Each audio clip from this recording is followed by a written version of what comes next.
नमस्कार मित्रांनो, आज आम्ही तुमच्यासाठी एक अतिशय रोमांचक कथा घेऊन आलो आहोत। अभिमानी ससा आणि कासव यांच्यातील शर्यत। कथा सुरू करण्यापूर्वी तुम्हाला विनंती आहे की JD2 चॅनलला सबस्क्राइब करा आणि व्हिडिओला लाईक करा। कथा सादर करत आहे अभिमानी ससा आणि कासव यांच्यातील शर्यत। एक वेळेची गोष्ट आहे। एका जंगली जंगलात एक कासव आणि एक ससा राहत होते।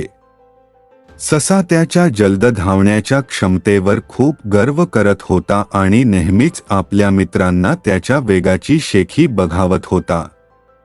दुसरीकडे कासव फारच मंद गतीने चालत होता, पण तो शांत, स्थिर आणि मेहनती होता।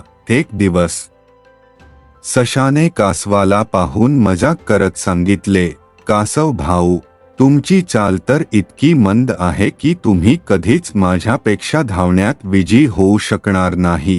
कासव हसत म्हणाला, कदाचित, पण तुम्ही इच्छित असल्यास आपण एक शर्यत आयोजित करू शकतो आणि पाहू शकतो की कोण जिंकतो। ससा हसून ही आव्हान मान्य केले आणि शर्यतीची तारीख व ठिकाण ठरवले। शर्यतीच्या दिवशी सर्व प्राणी शर्यत पाहण्यासाठी जमा झाले। शर्यत सुरू होताच ससा जलद धावायला लागला आणि काहीच वेळात कासवापेक्षा खूप पुढे निघून गेला। कासव आपल्या मंद गतीने चालत राहिला, कोणत्याही चिंतेशिवाय। ससा खूप पुढे गेल्यावर विचार केला, कासव तर खूप मागे आहे, कशाला थोडासा आराम करू नये हे विचारून तो एका झाडाच्या खाली आराम करण्यासाठी बसला आणि काहीच वेळात गाढ झोपेत गेला।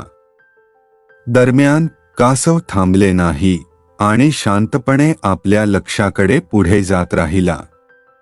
त्याची गती मंद असली तरी त्याचा निर्धार दृढ होता। तो एक पाऊल टाकत पुढे जात राहिला आणि अखेरीस सशाच्या जवळ पोहोचला। ससा अजूनही झोपेत होता आणि कासव त्याला पाहून शांतपणे पुढे गेला। कासव हळूहळू धावण्याच्या रेषेच्या दिशेने गेला आणि अखेर त्याला पार केले। सर्व प्राण्यांनी टाळ्या वाजवायला सुरुवात केली आणि ससा जागा झाला। त्याने पाहिले की कासव जिंकला आहे। त्याला लाज वाटली आणि त्याने समजून घेतले की त्याची आत्मशेखी आणि आळस त्याला हरवले। या गोष्टीतून आपल्याला हे शिकायला मिळते की आत्मविश्वास चांगला असतो, पण अत्यधिक आत्मविश्वास आणि आळसापासून बचावायला पाहिजे। मेहनत, धैर्य आणि निर्धाराने सतत प्रयत्न केल्यानेच आपण यश प्राप्त करू शकतो।